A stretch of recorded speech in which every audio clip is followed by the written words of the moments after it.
importance and challenges of but before I do that, I want to introduce myself. Next slide. Okay. So my name is Monique DeRoche. I'm a professional communications major and minor in sales and drawing. On campus, I'm part of PACE. Do you guys know what that is? Okay, so it's programming activities for our campus environment. And we basically bring like comedians, open mics, we do winter carnival, we help out with sprinkling, homecoming we do too. So it's kind of just like all the kind of weird whatever events on Tuesday night, that's what we do. I'm a secretary at D&M. I am a sales associate at TJ Maxx behind the jewelry counter. More or less I take out jewelry, but sometimes I help out with sale. And I'm a cocktail waitress at the Hampton Casino Ballroom, and I get to see free shows and serve people and get paid for it, so it's awesome. And then I get to choose between social media stuff, and that's a little so it's great.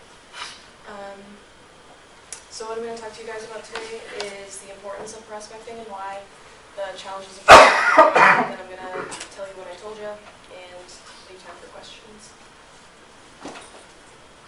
Alright, so it's important to prospect because, do you guys know what prospecting is, first off? Can anybody give me the definition? Okay, yeah? He's like a potential buyer. Yeah.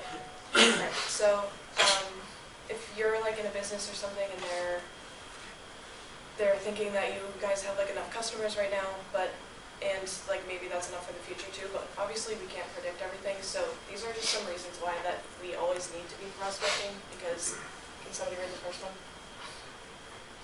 Yeah.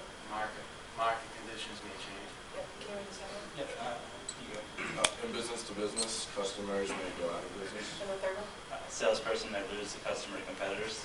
Yeah, so these are kind of just reasons why it's important, because lost sales volume can't be made up as quickly because there's like a time lag. I guess an example of this would be, alright, so there's like Lady Gaga came out. I don't know if this is like a weird example or whatever, but like a couple of years ago she was big and everything and everybody liked her, but once you're on top there are always people like trying to get there too.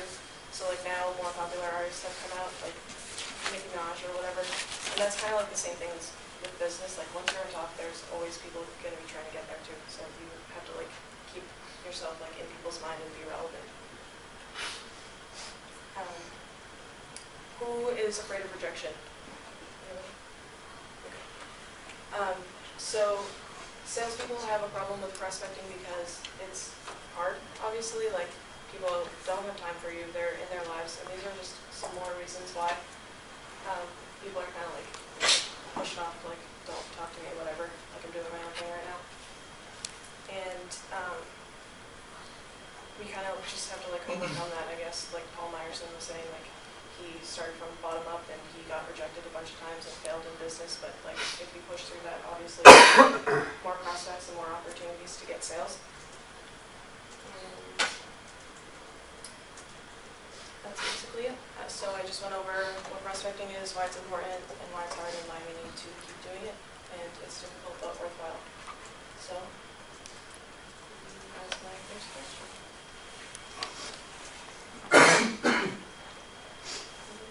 Yeah. You said you did sales at TJ Maxx or like did a jewelry counter or whatever.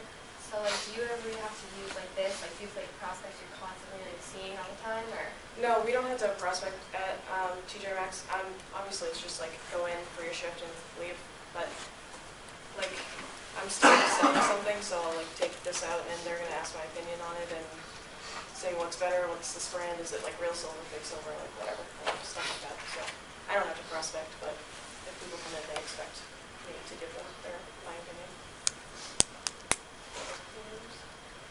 What was the, in your introduction, you talked about something social that you did. You get to do it for free. What was that again? I'm a cocktail waitress at the Casino Ballroom at Hampton Beach. Oh, at Hampton Beach, okay. Oh, I wasn't sure the location. All right, so what do you guys observe? Oh, you can step off one. Who's up next? Oh, you get yours all fired up? She had a good pace, wasn't rushed. What else? Good icons there. Good examples.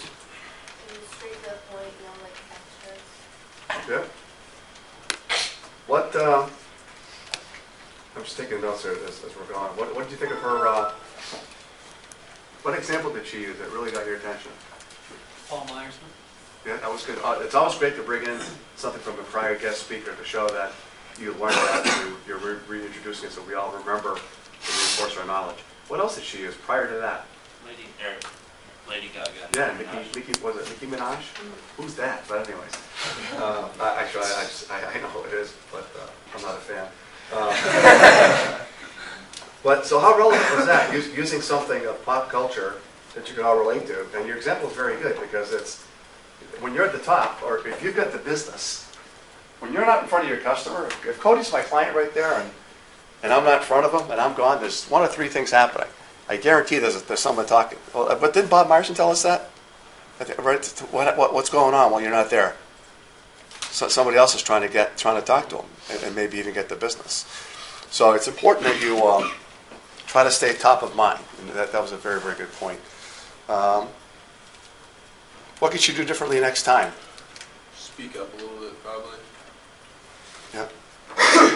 And a couple of times you look down, but that's okay. But just project your voice a little bit more. You need to reach the back of the class. And I think if there was anything else that I noticed. Darn it. Oh, the slides. What did you think of the slides? With the Prezi. That was pretty good. So well done. Thank you, Money. How you doing today? Good. My name's Cody Mon. I'm a sophomore here at Plymouth State. I'll be teaching the strategic prospecting process. And a little information about myself. I'm from Nashua, New Hampshire, and I play football here at Plymouth State. Talking about the strategic prospecting process, the sales funnel, conclusion, and then time for questions. Can I have someone read this for me?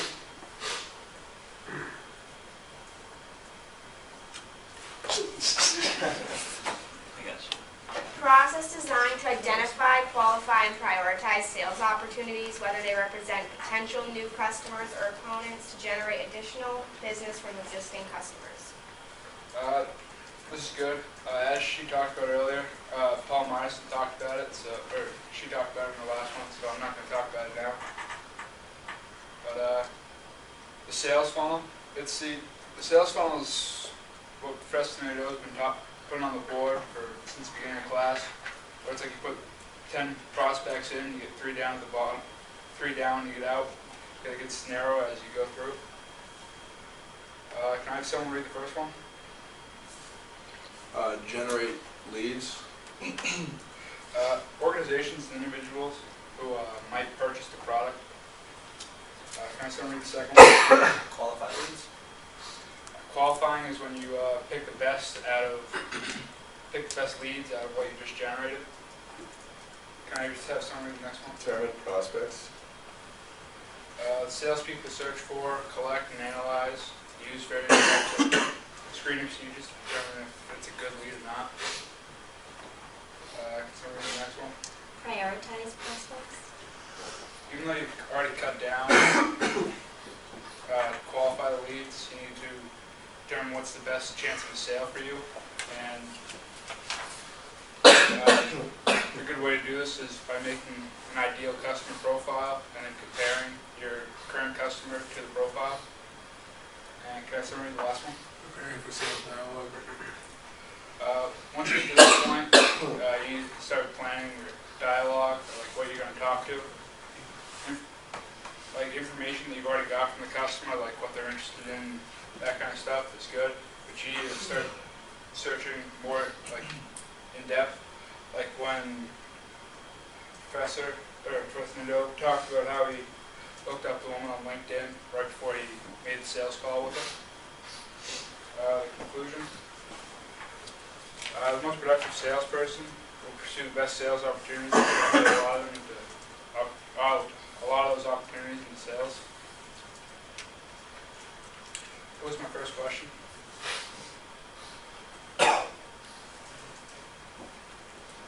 What are the 5 steps of the sales funnel?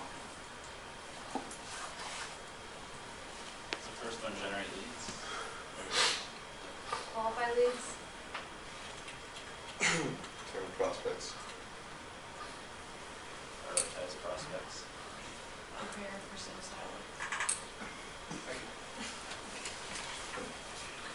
Who's up next? Okay, Cody, step off to one side and let's give them some feedback in terms of what you observed.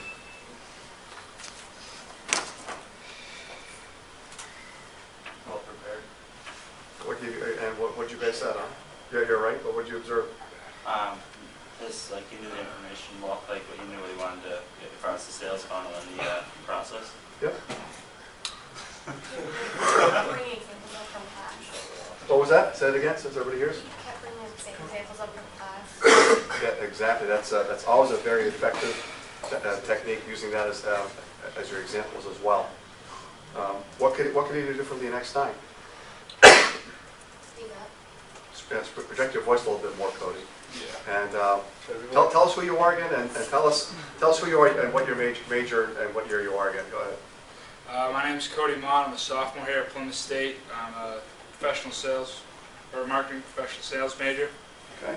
Now, see your hand right there on the left. All right. Take your hands out of your pockets and look at the back of the class and smile and tell us who you are. My name is Cody Mott. I'm a sophomore here at Plymouth State, marketing professional sales major. Okay, that's better. It's tough to do, guys. It really is tough to do. Projecting your voice and feeling natural and smiling, that's tough to do. But round of appreciation. Thank you, Cody.